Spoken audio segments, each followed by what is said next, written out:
ഇതാണ്. ഈ സ്ഥലത്താണ് മാതാവ് 3 കുട്ടികൾക്ക് പ്രത്യക്ഷപ്പെട്ടുകൊണ്ടിരുന്നത്.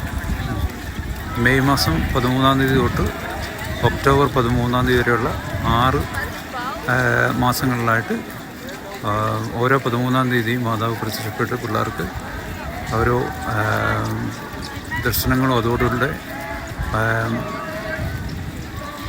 ലോകത്ത് നടന്നതും ഇനി നടക്കാൻ പോകുന്ന കുറേ കാര്യങ്ങളെല്ലാം മാതാവ് ഇവിടെ വെച്ചാണ് കുട്ടികൾക്ക് പറഞ്ഞു കൊടുത്തുകൊണ്ടിരുന്നത്. മാതാവ് പ്രത്യക്ഷപ്പെട്ട സ്ഥലത്ത് മാതാവിൻ്റെ ഒരു രൂപം വെച്ചിട്ടുണ്ട്. ഞാൻ അങ്ങോട്ട് ചിലവിടെ ക്ലോസ് ആയിട്ട് ഞങ്ങളെ കാണിക്കാൻ കൊണ്ടുപോവാണ്. ആവേ മരിയ എന്നുള്ള പാട്ടുകൾ ഇവിടെ എല്ലാവരും പാടിക്കൊണ്ടിരിക്കുന്ന ഈ സമയമാണ്.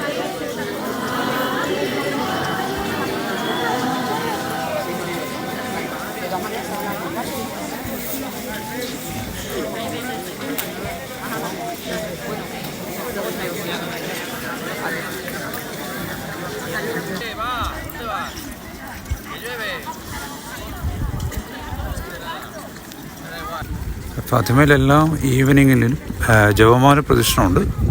പിന്നെ വെതർ നല്ലതല്ല എന്നുണ്ടെങ്കിൽ അവർ യൂക്രിസ്റ്റ് അഡോറേഷൻ പ്ലസ് റോസറി ആയിരിക്കും. ഇന്നിപ്പോൾ ഇവിടെ ചെറിയ മഴയുണ്ട്, അതുകൊണ്ട് മിക്കവാറും ആരാധനയും അതോടൊപ്പം റോസറിയും ആയിരിക്കും. Ave Maria.